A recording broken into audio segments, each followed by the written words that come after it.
Parashat Vayeshev kinaw thleng don ta kan siur te hi ilui nishmat Susana Haunar bat Asharatan nise kan unaw damlo pumeir patsuaw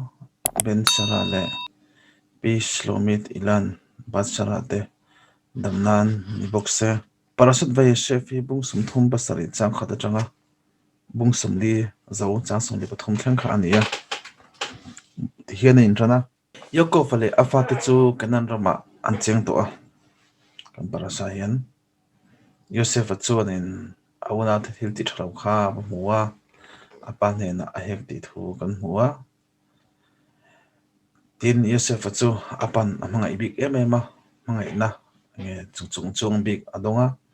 khami awang te po khanin awna te khanin an isi kani ti ni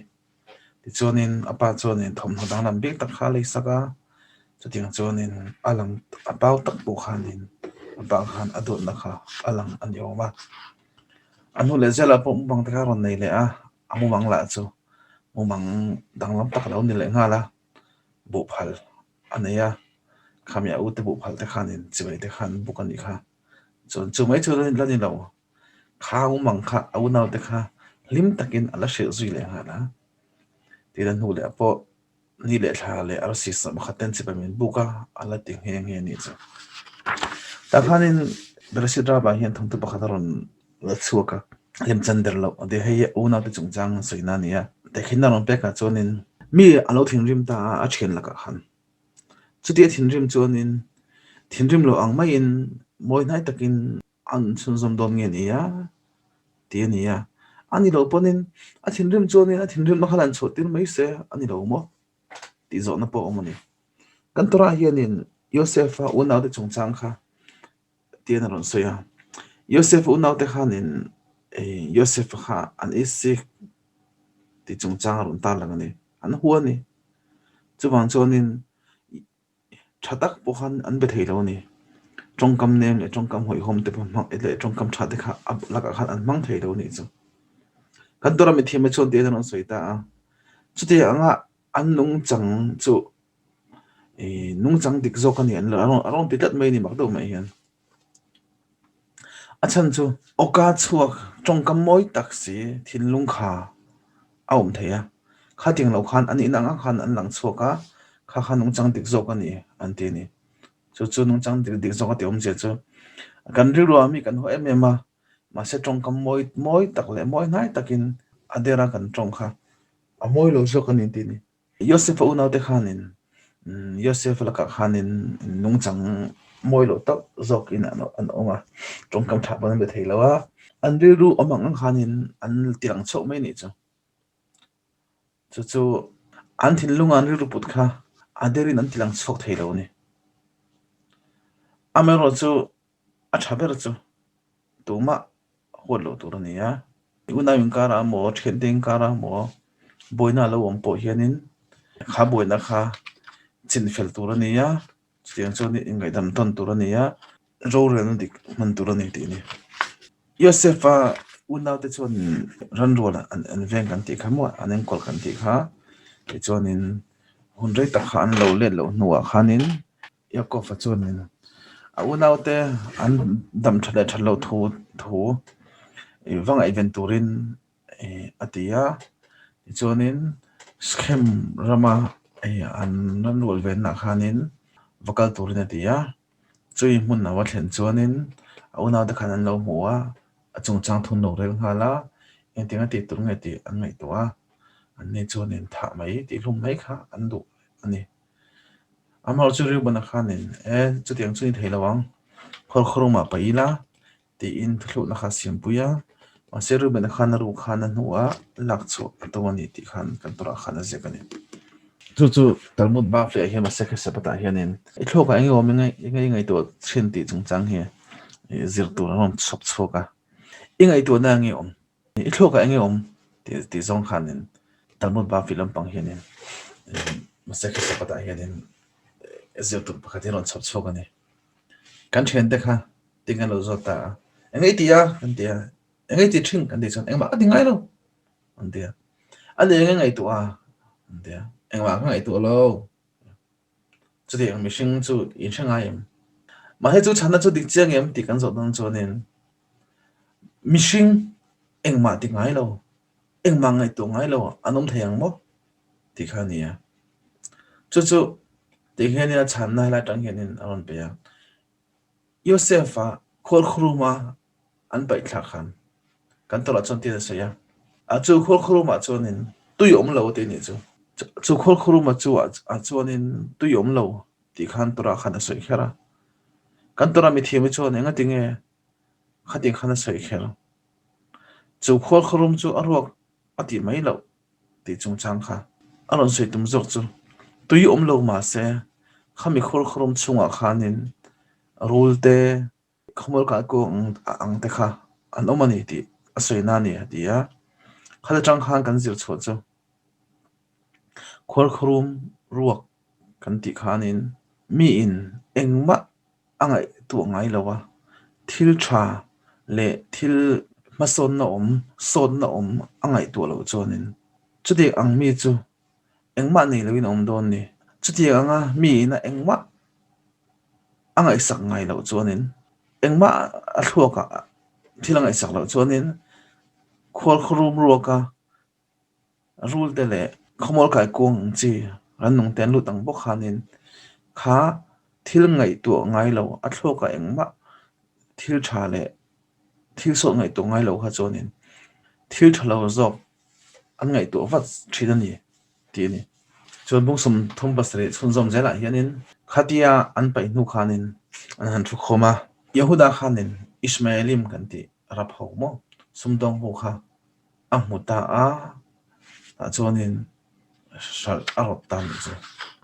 Brexit ra ba hianin thon thu pakhat aron soya an shal chungchang a hian an thei kho bun tu le nan Yosef shal nan mangani ti chungchang he halai khanin Yakofan Yosefa aute schem huna an ran rol veng te bathli thlai tura atir chungchang chang khan Yakofa khanin Yosefa hena khanin yu naute yu te ho an ran rol ven na a aron ho har da sia kangai tu tario mai thilma chanchin ma mino shi silawa ti in ashila Yosefa chonin enge kapa lo thon tur oma ran rol vengin angkala eng thilma thling lawang ti khan pa chu chang le ve maya apa chonin a eng poni se kangai tu re re ngani ti in lo thon na kana ya achan chu schema khanin thil thalo tak lo thleng to a chulai huna kan chen lai chon chulai huna chonin dinai kha min man sakane atia kangen du te chu iunau te chu an thamo ti in vathi thlaila chonin iron holenga an that thu te engkim mishil don ne ti khan Yosef chonin aunau te na an huat thu le an isik thu kha ashia tin ama po chu ama choni chonin anti nat mai po kha alau thong ani ina tanga la taka anom to don boxia mase apa ina angin na an yawang khanin Yosef khani athawa akala ti chonin aute zong tur chona kaltani Yosef na lo thon kha chu adika hati awathen khanin an lo man bet tarenga akor an phel saka apa ina le sakha ti chonin Yosef chu khol khruma chonin an pailu tani thuk taka khan atira Yosef an pailu khanin a khol khrum chung kha athim veka engma mulawa an omre ta tel tela achunga khan nge omti te kha muwa a lau thong tel tela chonin khol khrum chung a chonin rulte bokwak thei thil sang sang tele chara huna chonin khomul kai kuang le rul chuk na mi te kha amutani ti chonin a awa min chan choro u ta hian rulte khomul kai kuang te anomania ti in angena mase unau te khanin an chang lo ni Yosef chonin zangai ro in khongai na kadilani khongai takin hilai kho khrum tang hian min pai choro atia Yosef chu atrapa a awa thei pato pa ringin a awa atrapani au nau te chu beng no ang mai hianin an oma au thong le atrap au thom le reng chu an ngai thak sak reng lo ni an u nau je mi pakhat chuanin tungai choi du tin na u nau dang te chu zota pakhat chuanin keima tin a changa pakhapan keima ti zela tin a changa ana keipon karil tram tin mase karo Yosefa au thom le trap thom hi aring em kan choi tui lai an che mi ron hlo lo na turin mun la do la kai kal tengu atia ti chuanin au nau ti chu chon eya an ei zawa ti chuanin wir khatama zon chu sei hun ta e ti khanin an chang ei zo lom thu sei na kha an nei don ta ni yehuda kharon thon chok ta kan u nau pa thi tura achung thu kan rela kan thon lai hianin engting ngel pathian hena lom thu kan sei theyang tin a in zota kan u nau pa khate ti lum ringot chu ma som na nen chuanin ali ling thok ani dona chu wang chuanin Shazokila heng Arab ho sumdong hena hianin Shalila ti in khang sumdong ho local kha an huwa ti chuanin an ni chuanin keima ni lakata hi an labo don lom atia auna le chuanin an rem tia ti chuan Yosef chu kho khrum nang chuan an la chuaka aravim honin a chuanin tangka som ni in an shalani an unau jing mi te chuanin tangka ni zel in an in sema ti chuanin an zawai chuanin an bun tu phekho an lei thawe ti ania ti chuanin Yosef chu ai kup tarama chuanin sal tur chuanin phurta a chulai hmuna chuanin shal ani ta ni an holama chuanin Yosef kor kha sathisena an chia apan mu tira apa chuan chu ti lo mu chuanin afapa chu ram sakulin ei nge angai ta a ti chuan a kor por thei thlera asun ta a Yakov nem tu reng kha anom thei ta lo ni lung ina khura khanin Yakov kha atlu ta ni ti chuanin bung som thum parian na a hianin Yehuda le Tamar chanchin kan muwa Yehuda chuan nupuya na ya anupi kha bat suwa ti ania fa pathuman na ya le onan le shela te ania chuan nupui ania amhinga khan Tamar ania ma se khan khatia anupui mel thatak nena an mudun huna khanin achi kha Tamaria titlalawin leya khan apei ta thina ni chuanin la pa pathian tu lo zon takalo ni ya abora ta ti chuan onana chuanin Tamari chu nupia nei chun zomin chu chu ibum ti chungchang ania ibum chungchang chu nakina kan la shil fianga achan chu unau zinga unau pa ami pa lo bora chuanin anupui kha nin anu nau zing mi te kha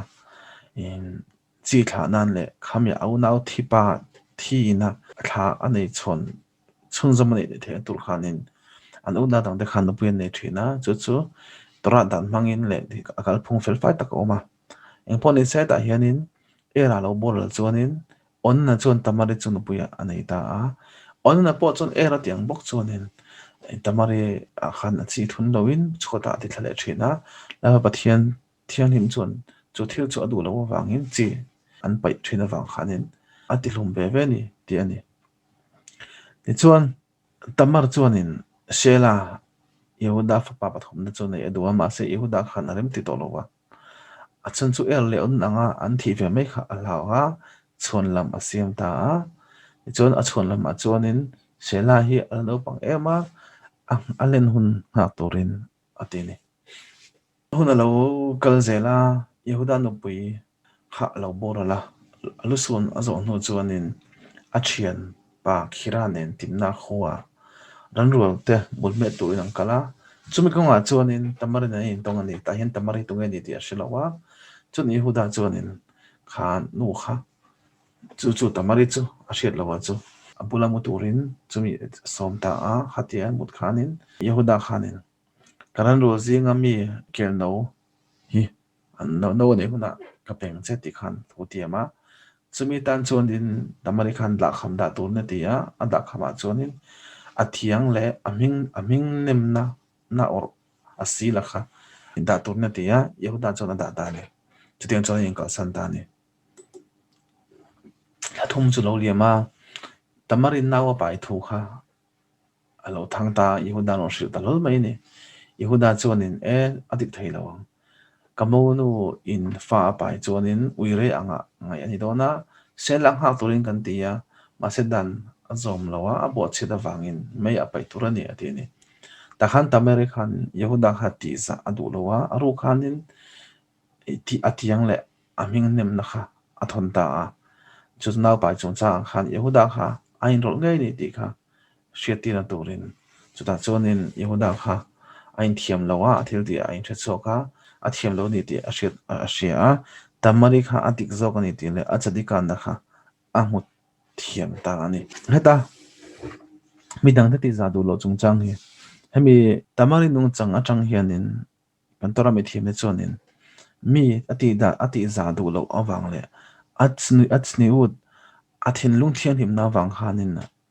lo le halbin pani mandia midang te mai sena siam lo ti chung chang he tamari tang hian kan zira midang te anom laya mi eng mazat mo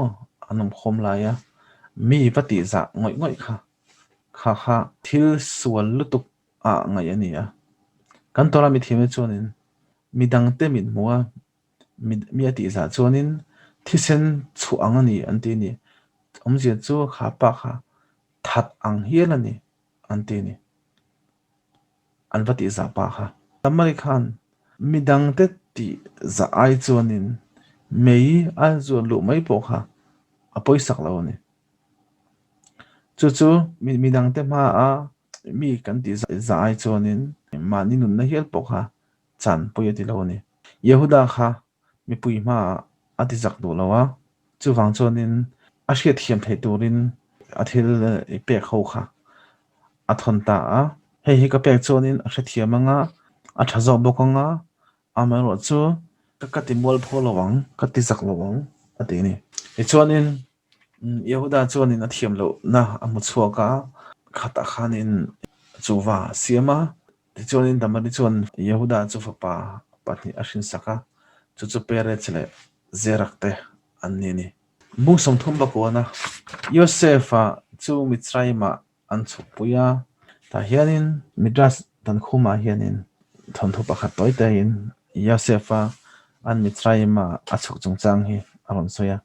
tun ma khan len le hian bong te an mang thin ani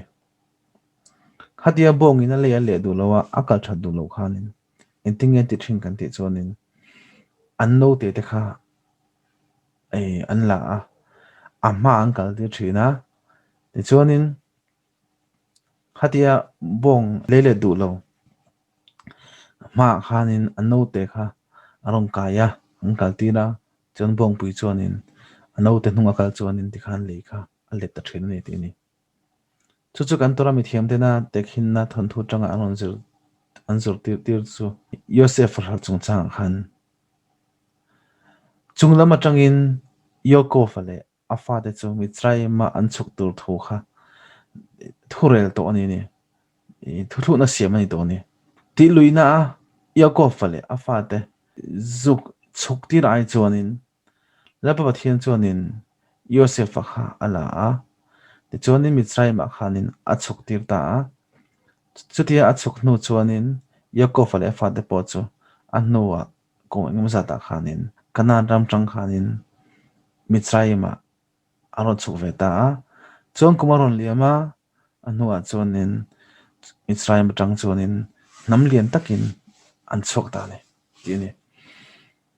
ta hianin Yosef chu athil te pianga alo tlinga pathema somna na donga khatia alo tlinna zara khanin Potiphar te chungko po chu hlokna na chatak an nei pha ta ni ti ni heta hian Yosef hi aphun de su thin ti chu aka hian thila soin ne no thin ti chungchang midas tan khuma hian aron soya tiang hian hatia Yosefa Mitzrayima an lang thla khanin ai kupta mo Mitzrayima an bazara chuanin dor tam taka oma a then chuanin ta hianin bera matlom ti te siak thabik ka zuare ti te ran mul thom no ti in bazar a chuanin hei an aw vak hi mo ta sel ti hian thlai hun a khan zu thleng ta chutia mi tam tak aw thom kara chuanin tunge he san hi leidu ti aw thom kha arom leta a chuan a han ena mi puite chuanin chutia sala a han lilam chu tleirol mel thatak akut le ake phuar ti du da tur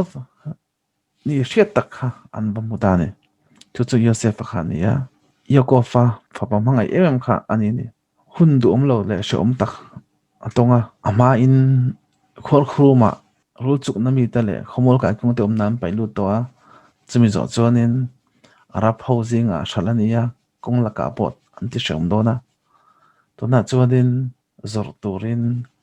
Mitzrayima aum le ni chumi lai te chuanin Potifara chu suka chu na kalvea Potifara chu minister pakhat ania ama chu heng satal chungchanga an ho to pa ani ni suka chuanin ransa thata tak te chu leiturin awachoka Potifaran khatia Yosefa an lo zor mu khanin ka ina enge moi min ti fai min puitu turin mi ka mosin moleti khanin Potifara chuanin Yosefa chu alaya ina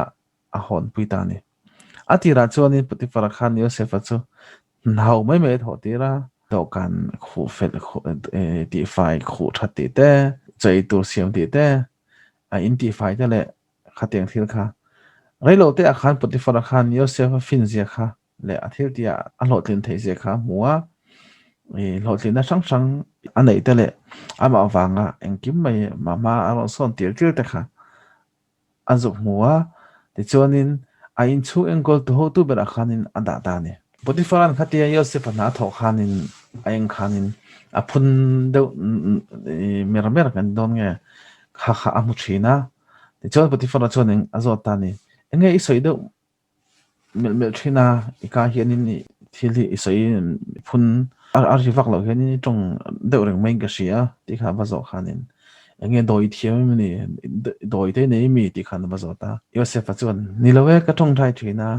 laba bathian he na ka thil ti apeng amin hotlin ti turin ka dil thina ni ate ni Potifara chuan baka ti khop maya hetiang anga mi tong thai thin reng ka sengai lo ai kutami de chu hei milem pathian kan bi thina kan zawain milem mai kan bok khopak kan tong thai me chu kan rin dan ani ya ti in engting nge nang chu milem mai kun bok si lawa engting nge khati ngai tong thai reng thina ti ta ai Potifara chuanin I pathian chu min hrilte atia Yosefa chuanin ka ro pola chon chokila ka mu ti rang che atini an chok ta a Yosefa chuanin khi ni khi en ro atia chan Potifara chuan ni chu a ena ma se ni lam hoi chuan mi khaming theilawa min en khal renga ka mu theilo atia Yosefa chunu ya enta che ni khi ka pathian ina athil siam tam tak zinga mi pakhat ania ni khi le pathian rong bol tu le ana thok tu nia ama pok hi ien theilo ni chuanin engting nge le pathian chu I mu theyanga ti khanin a hre fe ta ni ti chuanin Potifara no pui chuanin Yosefa chu alo ngai mel ta a lo tlina tele a chazia te ni tina han mu ta ka chuanin it na te lo nei ning chu mu pui tu kha thlem ta ni ma se Yosefa khan mi chadik takani wang khanin alo nar thei rama atlan cheta amo chu Potifara no pui khan khatia Yosefa na adu tak lo ti chet khanin azak lu tuk nge thil tam tak wang te ponianga do tina pu le ta ti chuanin atopa chuanin Yosefa chu ta in ang khung ta zoka ma se la pathian chuanin Yosefa chu a hrenga aveng renga tan in chunga po chuanin rorel tuwa ada le ta hial zela ti chuanin tan ina chuanin a hun kha amang chhun zom ta ni bu somlina kan lo kai ta ta ina chuanin wain petu ho tu le chang petu ho tu kha te kha thil so le ngon ti wang khanin aron tang ve ta aron du che ta ni heta hian engkim mai hi chunglam panga tanga ro rel jaka ni ti hi Joseph atang hian kan zira ting hian mi reng athil tia a hlo tling du ni chuanin nung chang moi tak ani anga ya ingai tlon tak mi ani nga ya a hlo tlin na chu lalba pathian tang lo kala ni ti kha a hriat angai ni ti ani chu Joseph a khan ya athil ti piang khanin a hlo tling thina chu engwang a hlo tling kan ti chuanin chu hlo tlin a zong chu Joseph a khanin hei hi lalba pathian tang beka lo kala ni ati thina ni khatia minister te faroa I wain semtu ho tu le chang semtu ho tu te aron tan po khanin anni pani khan an mang ta kha aron shila Joseph khan heding hina soilo ni imu mang ta kha min shil ula ashil fiana ka shiani ati reng lo ni asai dan zok kha ka ngai to chen chonin lalpa pathianin inu mang ta kha ashil fia sak cheoni an engkim mai hi lalpa pathianina min pekani ti khanin chu lalpa pathianina min tran puyani lo chonin ke chuanin ti thei pakhat ma ka nei lawa a thiam pok ka thiam lo ni ti in chu a om zia chu ani ni minister te mang chung chang kha berasit ra ba hian in ron sei chu faro kha mitzrayim lallania chung kha chu thin rim ma enga tinge voin chu ti in mi te kha hawani chu chun chu nei lai khanin faro chuanin chang kha a thela e ta ni a thin rima aron auta a kaha atlani ngate changa hianin lunga om atia on thin rim mani cha chuanin khatiang changte petu le chang chung changa engkol tun tupa kha lau thongin noilama ko na chuanin shamna na sata ka to don ni ti kha asia faro chon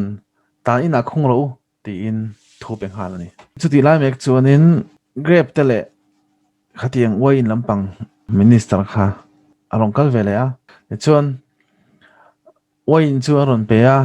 faro chonin hatia in khanin athin rim le a awate nom ve chung a hian hei tho om ni hi ti khanin a au le ni chonin khatia au lai khanin